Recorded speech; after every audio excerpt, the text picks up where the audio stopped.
Salut les amis, c'est Caro de Caro et les droits. J'espère que vous allez bien. Il fait un petit peu froid dehors, je m'apprêtais à rentrer chez moi. Et comme j'ai eu une audience aujourd'hui au conseil de prud'homme, je sais pas si vous m'entendez bien avec les voitures qui passent à côté. Je disais, comme j'ai eu une audience aujourd'hui au conseil de prud'homme, je me disais que j'allais vous faire un petit point sur un petit point de définition. Parce qu'on parle souvent, peut-être que vous entendrez ou que vous lirez dans des articles, du demandeur et du défendeur. Alors je me suis dit, vous savez peut-être pas forcément ce qu'est un demandeur et ce qu'est un défendeur dans le cadre d'un procès au prud'homme. Eh bien c'est très simple en fait.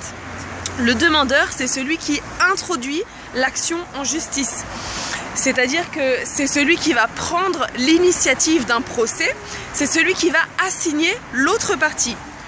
Donc voilà, on l'appelle le demandeur, celui qui intente un procès, qui en prend l'initiative. Par opposition, on appelle défendeur, celui qui va se défendre en justice, c'est-à-dire celui contre lequel le procès est intenté. C'est-à-dire celui qui n'a rien demandé grosso modo, mais qui se retrouve partie au procès parce que quelqu'un l'a assigné, quelqu'un a agi contre lui. Voilà, donc on a d'un côté le demandeur et de l'autre le défendeur. Et ces deux parties constituent les parties au procès. C'était tout pour moi pour aujourd'hui, je vous retrouve très vite. Bye bye.